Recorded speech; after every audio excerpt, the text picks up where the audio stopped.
আমি তোমাদের সামনে তুলে ধরবো আসানসোল বার্নপুরের সবচেয়ে বড় 5টা প্যান্ডেল কালী পুজোর, যেগুলো সবচেয়ে বড়। ফার্স্টে আমি যেটা দেখাচ্ছি সেটা হচ্ছে রামমান্দ ইয়ং মেন্স অ্যাসোসিয়েশন, যেখানে বানানো হচ্ছে গুজরাটের খোদাল ধাম। আর তোমরা সকলেই জানো এই প্যান্ডেলটা বানাতে বিশাল মোটা অঙ্কের একটা বাজেট থাকে, তাছাড়া ডেলি প্রোগ্রাম থাকে, যার জন্য প্রচুর ভিড় হয়। সেলিব্রিটিরা, দুর্দান্ত সিঙ্গাররাও আছে। সেকেন্ড, বার্নপুর বাড়ি ময়দানের সামনে রয়েছে প্রান্তিক ম্যারেজ হল। সেই প্রান্তিক ম্যারেজ হলে বানানো হচ্ছে জীবন সেতুর স্মৃতিময় কাঠামো। নমস্কার, আমি অভিজিৎ রায়। এবছর এই প্যান্ডেলের দায়িত্বে আমি আছি।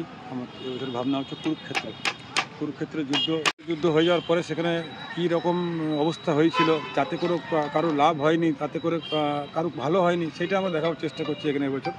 তো আপনারা আসুন, দেখুন, অনেক নতুন জিনিস। কি দিয়ে প্যান্ডেলটা বানানো হচ্ছে? প্যান্ডেলটা স্পেশালি লোহার ট্রাস আছে, লোহার কাজ আছে, কাঠের কাজ আছে, পুরো বডিটা কাঠের কাজ আছে। তাছাড়াও আরও কিছু আইটেম আছে যেটা আপনার সামনে এলে। 3 নম্বরে যে প্যান্ডেলটা এখন দেখালাম সেটা হচ্ছে বার্নপুরের এসএসপি মাঠ, যেখানে বানানো হচ্ছে কুরুক্ষেত্রের যুদ্ধের ফলে সকলের অবস্থা ঠিক কী হয়েছিল সেটাই। 4 নম্বরে আমি দেখাচ্ছি বার্নপুর হসপিটালের সামনেই রয়েছে বিবেকানন্দ ক্লাব, আর সেই বিবেকানন্দ ক্লাবে বানানো হচ্ছে রামেশ্বর মন্দির।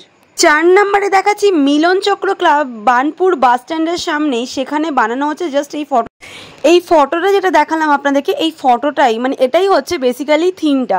বার্নপুর বাস স্ট্যান্ডের রাস্তাতেই পাবেন এটা। 5 নম্বরে দেখাচ্ছি বার্নপুর ত্রিবেণী মোড়ের সামনে চঞ্চল সিংদার যে প্যান্ডেলটি হয় সেটা, কিন্তু সেইখানে এই বছরে কোনো থিম নেই। এখানেও খুব ভালো থিম হয়, বাট তাদের ক্লাব মেম্বার 1 মাস আগে মারা যাওয়ার ফলে খুব ছোট্ট করেই জাস্ট পুজোটা হচ্ছে।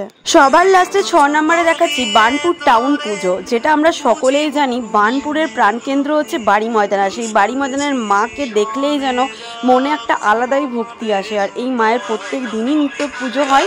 বার্নপুরবাসীর কাছে বার্নপুর বাড়ি ময়দান একটা আবেগের জায়গা, একটা ভালো লাগা, ভালোবাসার জায়গা। তাই মাকে দর্শন করুন, বিশেষ কিছু বলতে চাই না।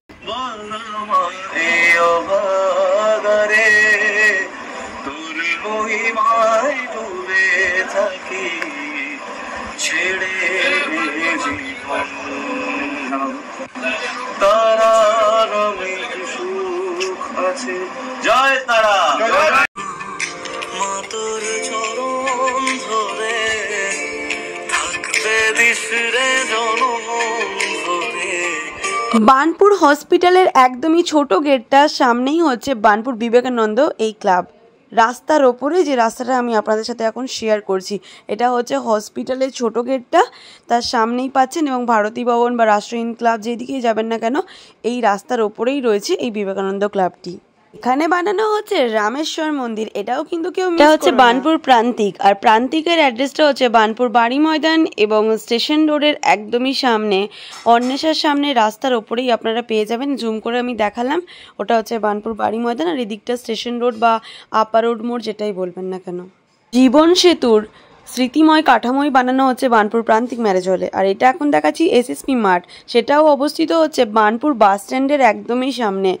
থানা মাঠ থেকে একটু সোজা আসবেন, এসএসপি মাঠ সকলেই চেনে বাড়ি ময়দানের দিকে যেতে। এটাও বাস স্ট্যান্ডের রাস্তাটাই পড়ছে। মিলন চক্র ক্লাব, মিলন চক্র লাইব্রেরি রয়েছে সাথে। বার্নপুর ত্রিবেণী মোড়ের সামনে রয়েছে এই প্যান্ডেলটি।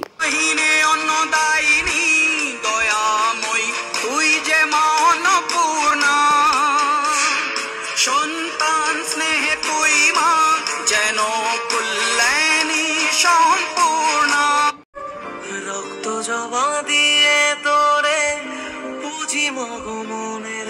সকলেই ভালো থাকবেন, সুস্থ থাকবেন, রাধে রাধে।